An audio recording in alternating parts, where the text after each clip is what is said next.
नमस्कार दोस्तों, स्वागत है आप सभी का आपके अपने यूट्यूब चैनल द वानी क्लासेस में। जैसे कि अभी हमने देखा कि जो शेड्यूल है डॉक्यूमेंट वेरिफिकेशन का for the post of TGT non medical, ठीक है, वो आ चुका है। आपकी डेट्स आ गई हैं कि किस दिन आपका डॉक्यूमेंट वेरिफिकेशन जो है वो होगी, ठीक है। डॉक्यूमेंट वेरिफिकेशन जो है वो 16 मार्च से लेकर 1 अप्रैल तक चलने वाली है, ठीक। अब उसके साथ जो एक कॉल लेटर है जिसके बारे में हम डिटेल में बात करेंगे इस वीडियो में कि स्पेसिफिक कॉल लेटर जो है ये भी आयोग ने पब्लिश कर दिया है, ठीक। अब ये जो कॉल लेटर है ये आपको कैसे आएगा? आपको आएगा बाय पोस्ट, ठीक है। पहले बहुत ज़्यादा कन्फ्यूजन थी टीजीटी मेडिकल के केस में क्योंकि उस टाइम हमें पता नहीं था, बट जो मेडिकल वाले स्टूडेंट्स हैं उन सभी को जो कॉल लेटर है ये बाय पोस्ट आया था। और साथ में आपको एक ईमेल भी आ जाता है कि आप शॉर्ट लिस्टेड हुए हैं for the process of document verification, ठीक है। उसमें आपका जो एप्लीकेशन नंबर वगैरह ये भी आपको शो हो जाएगा वहाँ पे। ओके, तो कॉल लेटर में क्या होगा, यहाँ पर आपका नाम होगा एप्लीकेंट नेम पर, आपका फादर्स नेम होगा, आपका पूरा एड्रेस होगा। जो करस्पॉन्डेंस एड्रेस आपने ओआरए के टाइम पर फिल किया था उस एड्रेस पर आपका जो कॉल लेटर है वो आपको रिसीव होगा, ठीक है। आपका एप्लीकेशन नंबर यहाँ पर मेंशन किया गया होगा, साथ में आपका रोल नंबर, ठीक है। सब्जेक्ट यहाँ पे पढ़ लो, recruitment to the post of TGT non medical, post code 25,002, job trainee, ठीक है। Advertisement number 1/2025, conduct of document verification, ठीक है। आप जो हैं प्रोविजनली शॉर्ट लिस्टेड हुए हैं डॉक्यूमेंट वेरिफिकेशन के लिए on the basis of your performance in the CBT. Okay, यहाँ पर आ जाएगी आपकी डेट, जो आपके पास कॉल लेटर आएगा उसमें यहाँ पर डीवी की जो डेट है वो मेंशन की गई होगी। रिपोर्टिंग टाइम सभी के लिए बिल्कुल सुबह 10 बजे आपको वहाँ पर पहुँचना है। कहाँ पर? वेन्यू पर, हिमाचल प्रदेश राज्य चयन आयोग नियर पकाबरो हमीरपुर में, ठीक है। बिल्कुल एग्जैक्ट 10 बजे आपको वहाँ पर पहुँचना होगा। ओके, ये क्वालिफिकेशन वही है जब आपने ओआरए फिल किया था तो उस टाइम जो भी आपकी क्वालिफिकेशन थी वो इसमें लिखी गई हुई है। जैसे आपकी बीएससी नॉन मेडिकल में हुई हो, अ, अगर आपने पोस्ट ग्रेजुएशन भी की हुई हो तब भी सही है अगर बीएससी है, क्योंकि इसकी जो क्वालिफ़िकेशन है वो एलिजिबिलिटी क्वालिफ़िकेशन वो बीएससी ही है, ठीक है। बीएससी, बीएड, साथ में आपका एचपी टेट, ठीक, यहाँ पे लिखा गया है पास इन एचपी टेट, जो नॉन मेडिकल का टेट होता है वो भी आपका पास होना चाहिए। ओके, आपने 10+2 जो है वो हिमाचल प्रदेश के किसी स्कूल इंस्टीट्यूशन से की हुई होनी चाहिए, ठीक है, क्योंकि आप बोनाफाइड हिमाचली हैं तो वहीं से ये क्लियर हो जाता है। आपको 5% रिलैक्सेशन भी मिलती है एलिजिबिलिटी या फिर क्वालिफाइंग मार्क्स के केस में, ठीक होगी बात। You must possess the required educational qualification, जितनी भी क्वालिफिकेशन हैं ये आपकी होनी चाहिए। और जितने भी आपके डॉक्यूमेंट्स हैं वो कब के होने चाहिए? जब आपकी लास्ट डेट थी फॉर्म फिल करने की, यानी कि 15 सितंबर 2025, उसके पहले जितने भी आपके डॉक्यूमेंट्स हैं उनकी इशू डेट होनी चाहिए, ठीक है। वैलिड डॉक्यूमेंट्स हैं ये आपके उस टाइम भी होने चाहिए जब आपकी डीवी जो है वो है, ठीक है। आपको क्या करना है, आपको कॉल लेटर लेके जाना है। बट मैं आपको फिर से क्लियर कर दूं, मैंने पिछली वीडियो में भी आपको बताया था, इन केस किसी कैंडिडेट का कॉल लेटर नहीं आता है, बाय पोस्ट उनके पास नहीं पहुंचता है, तो आप टेंशन नहीं लेंगे, आप फिर भी डीवी के लिए जा सकते हैं। वहाँ पर आपसे नहीं पूछा जाएगा कि आप कॉल लेटर क्यों नहीं लेके आए। आप बता सकते हैं कि हमारा ये इशू था, वैसे पूछा नहीं जा रहा है कॉल लेटर के बारे में, ठीक है। ओके, अगर बात है तो कॉल लेटर लेके जाना है जैसे यहाँ पे लिखा हुआ है।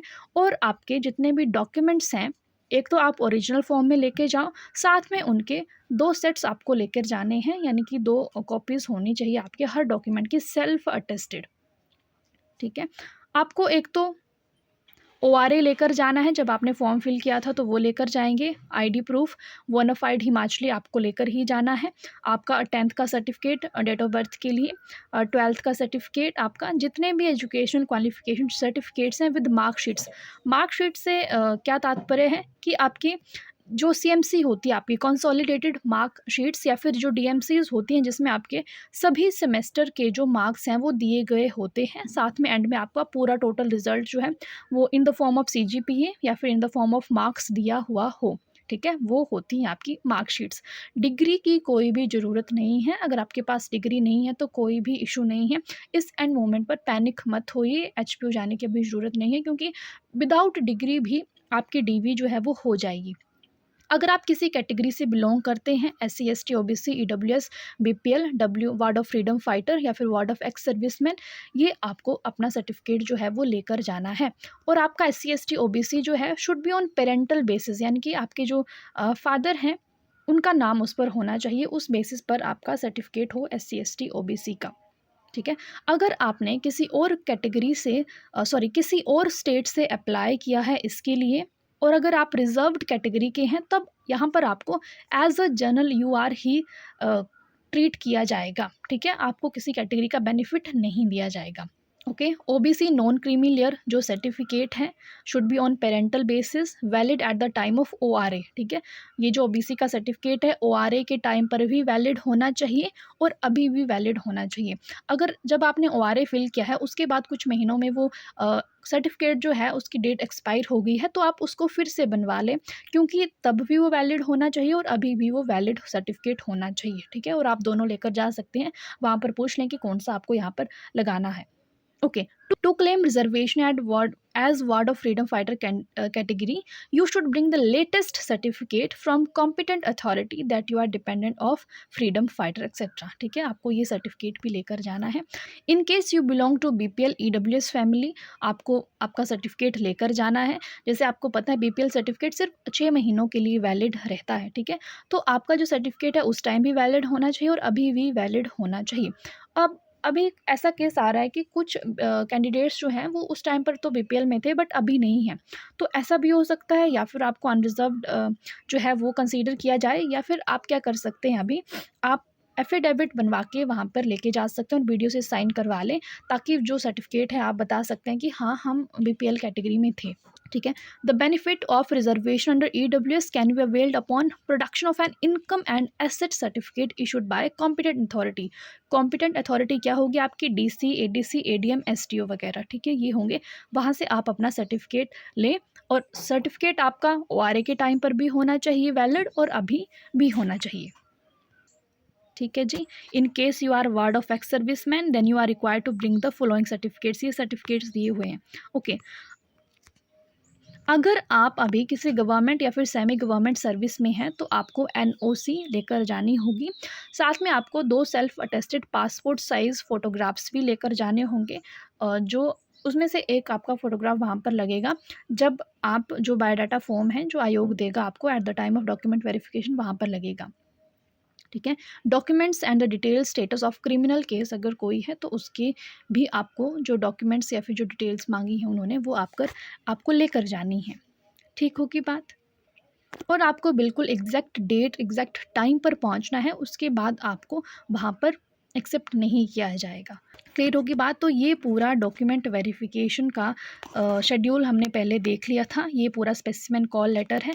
इस कॉल लेटर को मैं अपने टेलीग्राम चैनल पर प्रोवाइड कर दूंगी, जिसका लिंक आपको इस ही वीडियो के डिस्क्रिप्शन बॉक्स में मिल जाएगा।